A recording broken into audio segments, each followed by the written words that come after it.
Lectura del Santo Evangelio según San Juan. En aquel tiempo, Jesús se les apareció otra vez a los discípulos junto al lago de Tiberíades. Se les apareció de esta manera.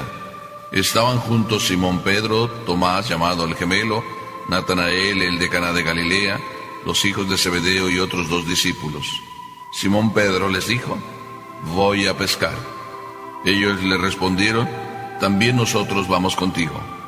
Salieron y se embarcaron, pero aquella noche no pescaron nada. Estaba amaneciendo cuando Jesús se apareció en la orilla, pero los discípulos no lo reconocieron. Jesús les dijo: muchachos, ¿han pescado algo? Ellos contestaron: no.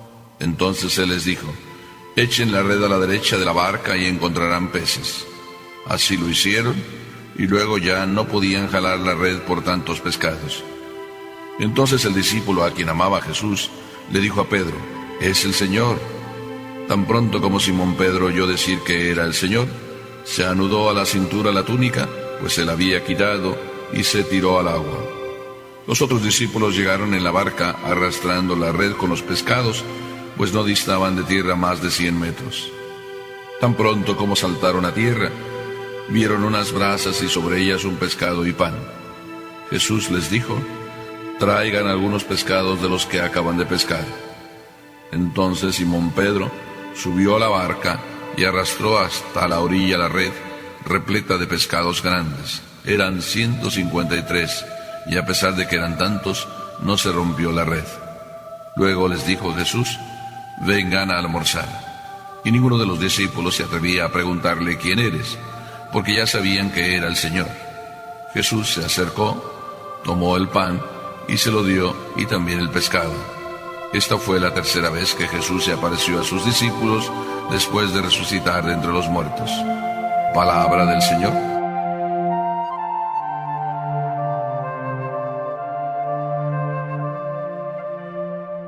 Para ti, ¿cuál es tu vencida? De niño me acuerdo haber visto charreadas de esas en que al inicio hay quien se sube al toro y con una cuerda se ata, y todos en el ruedo gritando: venga, sí, a la segunda, a la tercera va la vencida, sí, tú sí puedes. A la tercera va la vencida. Esa frase se oye mucho entre nosotros: a la tercera va la vencida. Pero realmente a algunos ni siquiera les va hasta la tercera. Van de cuarta, de quinta y de sexta, y todavía a nadie o a muchos les llega su vencida, porque se resisten. En el caso de los apóstoles, podemos decir que a la tercera fue la vencida. Nos habla este evangelio de que Jesús se les aparece y estaban los discípulos en el mar de Tiberíades. Bien, pues yo creo que ya los discípulos deberían estar como en cierta manera aburridos de estar encerrados, y por tanto ya había que salir. Los miedos ya empezaban a desaparecer. Pedro tomó la iniciativa, como tenía que ser: me voy a pescar. ¿Y me voy a pescar por qué? Porque no podemos estar aquí tan tranquilos. Tenemos que rehacernos a la vida normal y empezar nuestras tareas, las que el Señor nos confió. Y a Pedro le confió la tarea de ser el jefe. Así es de que tomó la responsabilidad de buscar alimento para todos. Pedro habló en primera persona: me voy a pescar, y todos los demás le siguieron. Pedro, qué responsable era, qué entusiasta era, qué lanzado era, como muchos de nosotros. Por eso el ejemplo de Pedro es maravilloso. Para cualquier padre que quiere tomar responsabilidades, Pedro es un modelo. Para cualquier padre que quiere verse retratado, Pedro les sirve como guía. Y Pedro dice: me voy a pescar. Pero yo quiero pensar que no solo era el intento de pescar para sostenerse, también Pedro ya estaba pescando. Y pescando como Jesús le había dicho: tú serás pescador de hombres. Y ya estaba pescando a los discípulos para que hicieran juntos y trabajaran para cumplir la voluntad de Dios. Pedro ya estaba siendo el hombre que une, el hombre que fortalece la fe, el hombre que tiene la misión de ser el vicario de Cristo.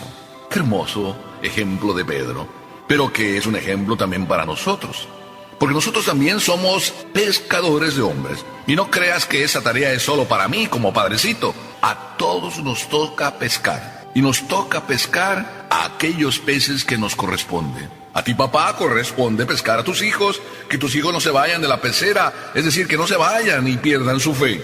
A Pedro le correspondía fortalecer a todos en la fe. Pero Jesús les tenía una sorpresa. ¿Ven cómo Jesús siempre está detrás? A mí me maravilla, me emociona, me entusiasma cómo Jesús siempre está detrás de cada uno de nosotros.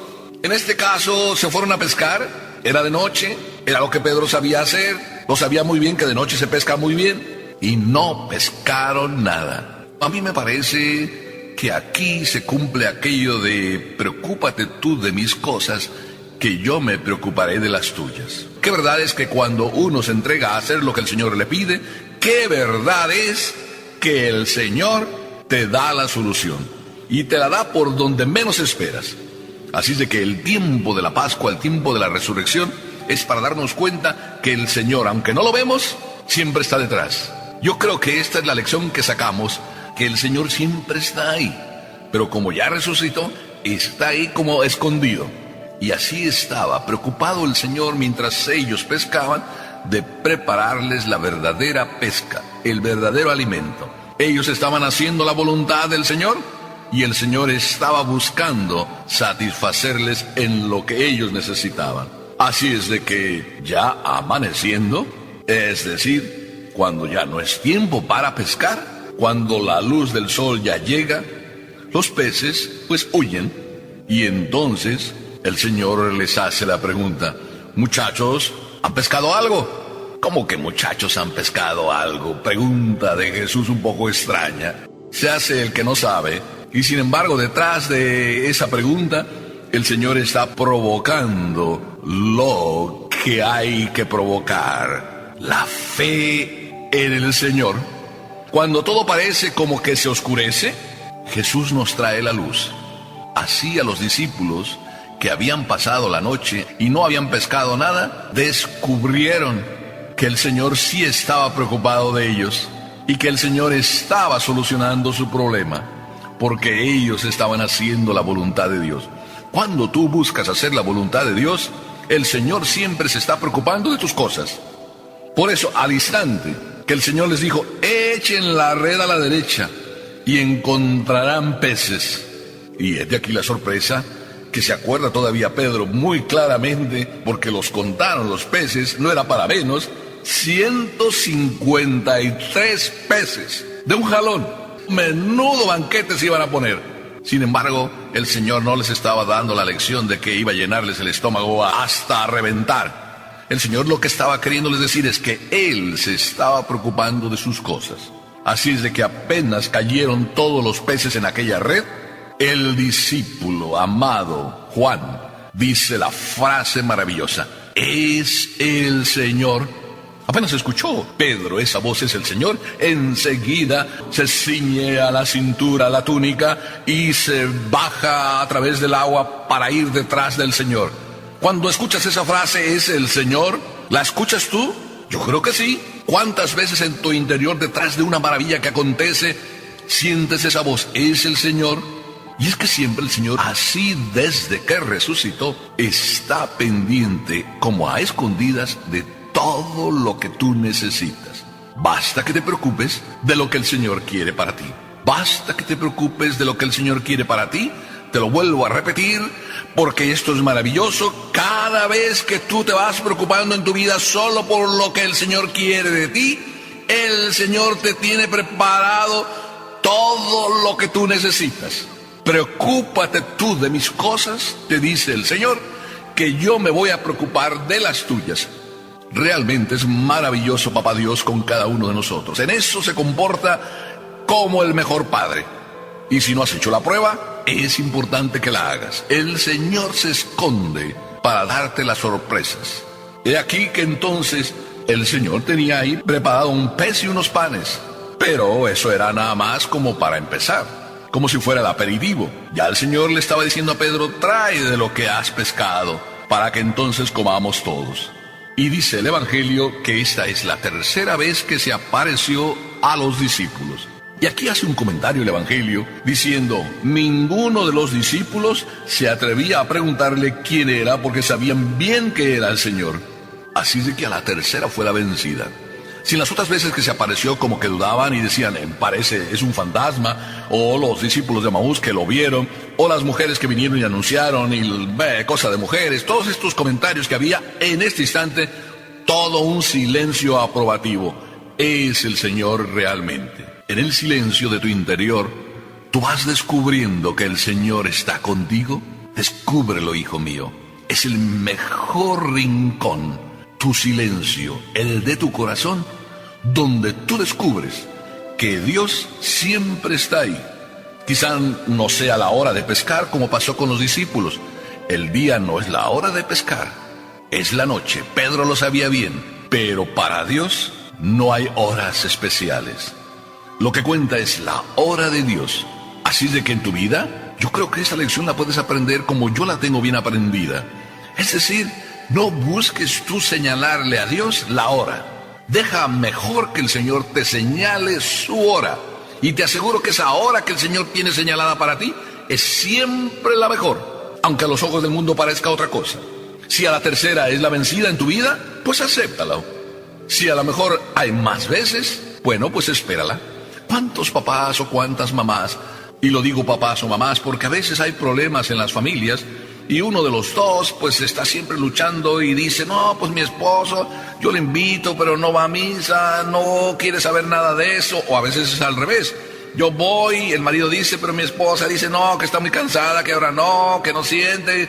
Y como que se desesperan uno por el otro porque quisiera uno, puesto que ama al otro, que crecieran y fueran los dos juntos caminando y no, como que va uno tirando para adelante y el otro se queda atrás. Y yo siempre digo, tenga paciencia, Dios tiene para cada uno su hora.